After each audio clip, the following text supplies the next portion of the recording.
Assalamualaikum warahmatullahi wabarakatuh. Tarbikun. Saya Siti Susanti dengan NIM 8596670008. Saya Ramanda Diantika dengan NIM 85990864. Dengan saya Rizky Wulan Nurjana dengan NIM 8596753991. Saya Nurul Aini dengan NIM 8599067441. Dan saya Tika Aprilia NIM 8599065576. Adapun alat dan bahan yang digunakan, tabel pengamatan, barometer, dan alam sekitar. Apa itu ekosistem? Ekosistem merupakan suatu sistem yang terbentuk karena adanya hubungan timbal balik antara makhluk hidup dengan lingkungan hidup dan di antara keduanya tidak bisa terpisahkan.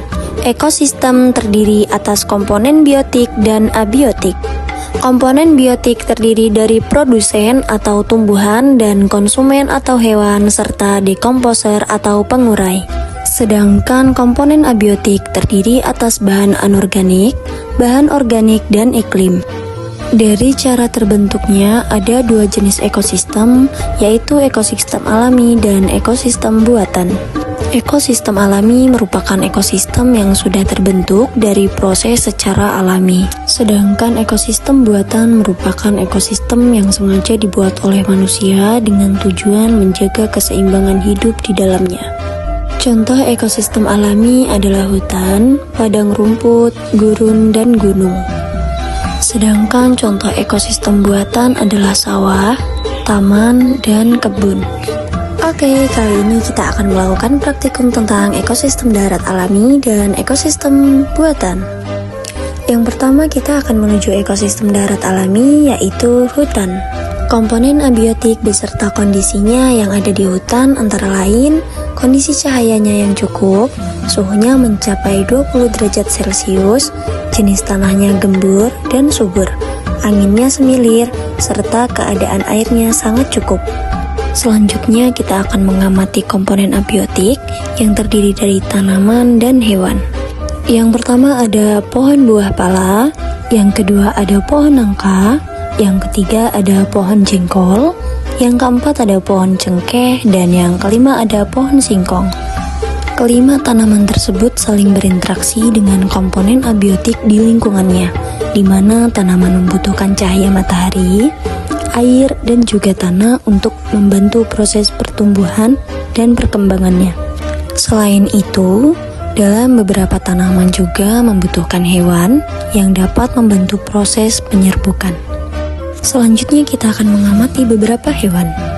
Yang pertama adalah laba-laba, yang kedua kaki seribu, yang ketiga adalah lalat, selanjutnya yang keempat ada semut, dan yang kelima ada kupu-kupu.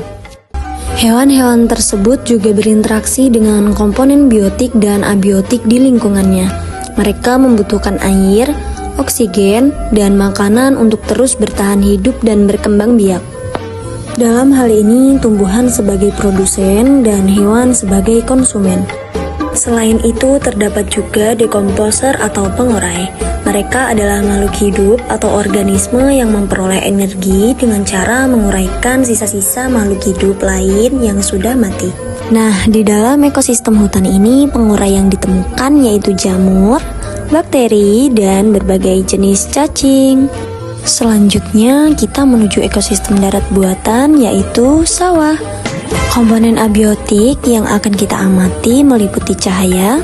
Terlihat cahayanya sangat terik, suhunya mencapai 27 derajat Celcius, tanahnya sedikit kering, anginnya cukup semilir, dan kondisi airnya cukup banyak. Adapun komponen biotik yang kita temukan pada ekosistem sawah, yang pertama ada padi, yang kedua ada rumput, yang ketiga ada jagung, dan yang keempat ada pohon pisang, yang terakhir ada pohon pepaya. Semua tanaman tersebut saling berinteraksi dengan komponen abiotik di mana mereka membutuhkan cahaya matahari, air, dan tanah untuk membantu proses pertumbuhan dan perkembangannya. Selain tumbuhan, komponen biotik lainnya adalah jenis-jenis hewan.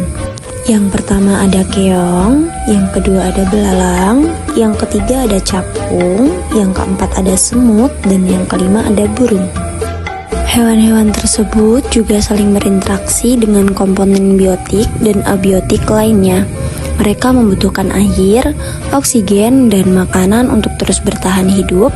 Adapun dekomposer atau pengurai di ekosistem sawah adalah jamur dan cacing.